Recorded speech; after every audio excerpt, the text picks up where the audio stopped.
essentially what the tweet was is that it was an old tweet from Woj in which Adrian Griffin got fired.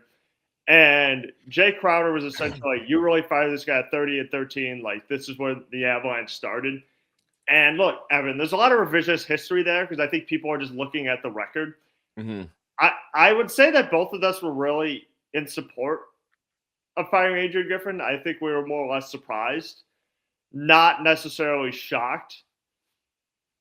And here's why. The team was not playing any defense. Okay? Like when they had Griffin like coaching the team, every game felt like an all-star game score. Mm-hmm. Okay? If you remember, he went away from the very successful drop coverage with Brook Lopez. And, you know, he tried to do like this blitzing thing that I think Jason Kidd tried to do. It didn't work. It truly did not work. And, you know, the team's transition defense was awful. And more importantly, he lost, like, he wasn't respected in that locker room by either Giannis or Dame. You have those three things, like, I don't think it should not matter what your record is. Okay? Like, I think what Bucks ownership and GM John Horst saw was this is not sustainable. Like, we cannot play like this in the playoffs and expect to win.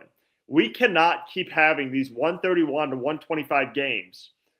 Like, I get that they were 30 and 13. I understand that. But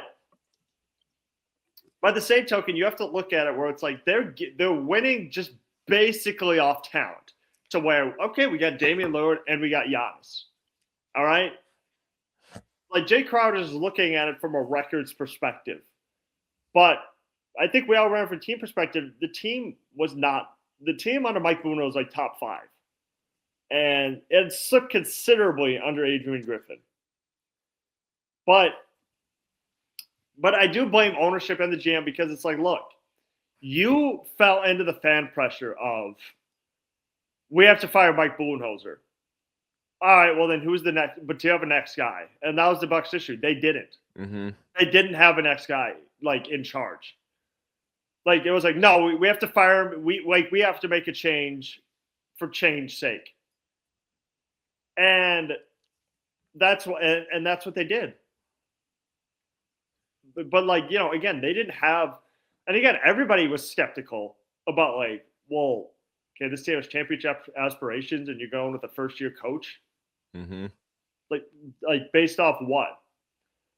But that's the thing is like, if you were gonna fire him like 4 to 5 months, like I just wouldn't have hired him in the first place. Correct. Like that's the thing is I think if you go back and you ask ownership or GM John Horst, like they would have been like, they should have waited a year. They should have waited a year. They should have waited it out. And if they didn't like him, like that's so unprecedented what Milwaukee did before. Larry Drew was one of the worst coaches in team history. They at least gave him a year. Like, even though that they knew he was only going to win like, you know, like a little over 10. He won like 13 games. They at least gave him a year, Evan. So it's just unprecedented to where they just made like an emotional decision just based on Giannis and Dame don't get along with this guy. It's like, okay, even so, give him a year. Mm-hmm. Because when you bring in Doc Rivers, Evan, from that first press conference, he already sounded like he didn't want to be there. He literally told everyone, oh, you know, I don't know why you would do this, like right in the middle of the season. And it's like, look, there's going to be a long road ahead of us. It's just like, dude, we're 30 and 13. Like that was the issue I have. It just sounded like Doc Rivers just did not want to coach. That he was like they were essentially forcing him to coach. Like that's the issue I have with it.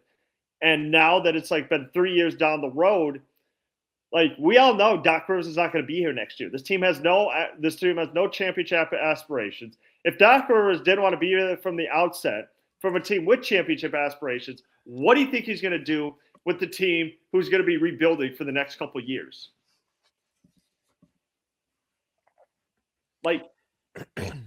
Like, he's not. And again, so now Milwaukee's going to have to go through their fourth coaching search. Okay. Which it sucks because this makes Milwaukee look like an unstable franchise.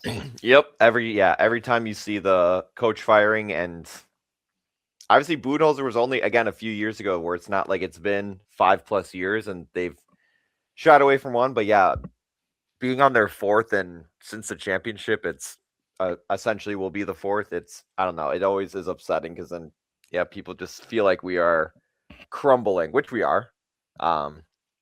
But they just have to make sure it resurfaces that we're crumbling and struggling.